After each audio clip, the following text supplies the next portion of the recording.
Good morning and welcome to the Gospel Loft. We are back in the letter to the Galatians and we're coming to the 20th part. We are entering a new chapter, yet not a new theme. It was Galatians 5:22 that introduced the thought of walking, or rather living, in the Spirit of God. It is all about character building and testing the fruit of the Spirit. But we want to read our verses for today.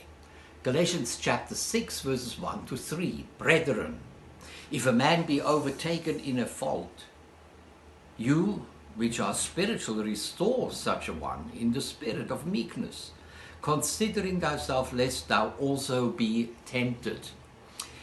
Bear ye one another's burden, and so fulfill the law of Christ. For if a man think himself to be something, when he is nothing, he deceiveth himself. Now the first subtitle, Brethren, if a man be overtaken in a fault. Now Paul begins the sentence with the word brethren. Now, no one can be closer related to you than a brother or a sister, to a sister. No one loves or hates more in a family relationship than brothers and sisters. The relationship in the church among believers is even tighter. We have the same Father with a capital F. We are born of God by the Spirit.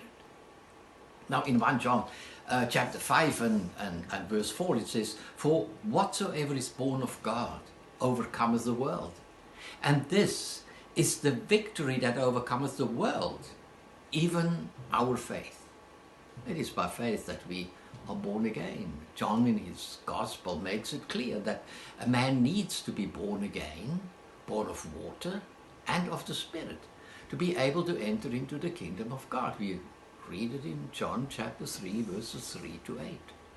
Now this divine brotherhood is proclaimed to us when Jesus is called the firstborn of many brethren.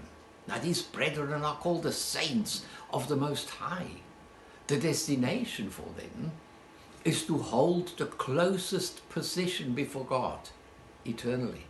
And I want to read something from Romans chapter 8 and verse 29. For whom he did foreknow, he also did predestinate to be conformed to the image of his Son, that he might be the firstborn of many brethren.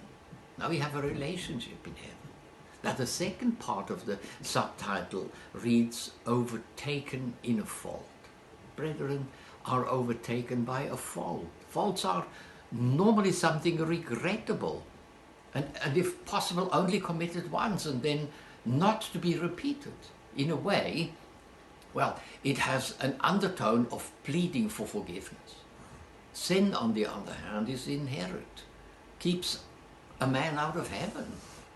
Now a sin is called hamartia in the Greek, and fault is called paratoma. Now sin requires the cleansing of the blood. If we confess our sin, he is faithful and just to forgive us our sins and to cleanse us from all unrighteousness. Getting doctrinally on the wrong path is not willful sin, because the person is convinced of his beliefs being right. He's overtaken in a fault. This is what happened to the Galatians, and they saw quickly that they made a mistake.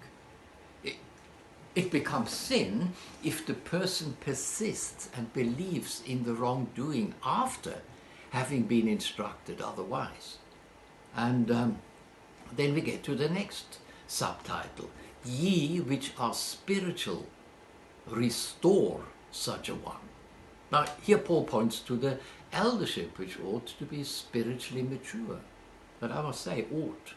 We have tons of sermons on the internet and can easily get carried away with some of the ideas that seem to be plausible, but are fundamentally wrong, because most of us are basically unteachable on matters we have carried along for decades. There are established Protestant doctrines which can help us to get back on the right track. It needs often a brother whom we respect to get through to us. The easiest way of approaching a stubborn soul is to make him explain biblically his view and also where he gets the idea from. And then you set the truth from the Word of God against his teaching. A classic example is when someone denies the Trinity of the Godhead.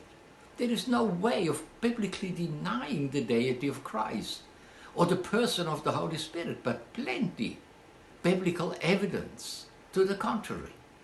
Paul had no difficulty in convincing the Galatians that works cannot save or co-save a person. It is nevertheless the Holy Spirit that supports the truth and convicts of error. Now, our aim is always to restore and not to excommunicate if a brother has gone astray and been overtaken by a fault.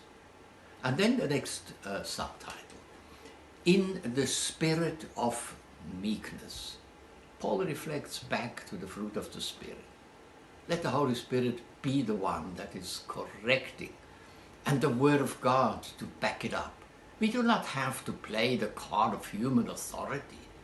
The Lord will do that. Our argument needs to be firm and not weak. In other words, well grounded in the Bible.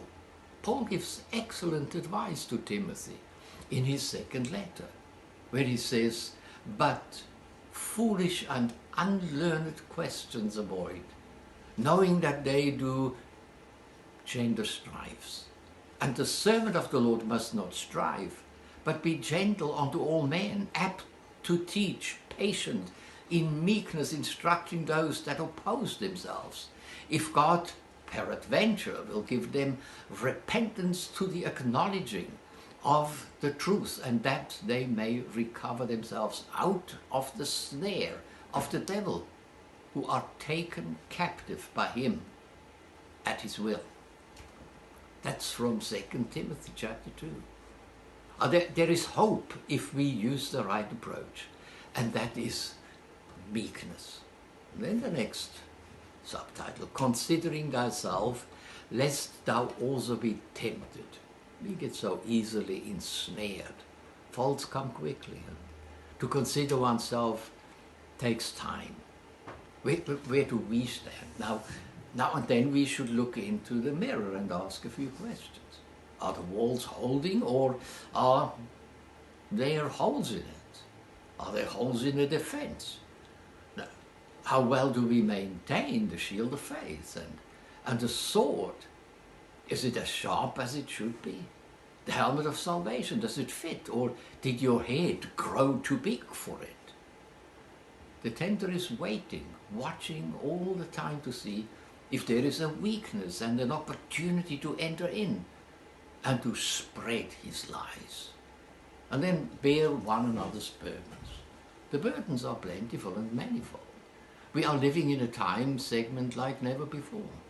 The last 100 years has transformed the world from steam engine to smartphone for everyone. The cares of this world are bearing down on us, yet God sent an angel with a loud voice crying from heaven, "Come out of her, my people, that you not partake of her sins and that you not receive of her plagues." That's in Revelation chapter 18. Economic burdens are often self-inflicted through being part of the system of this world.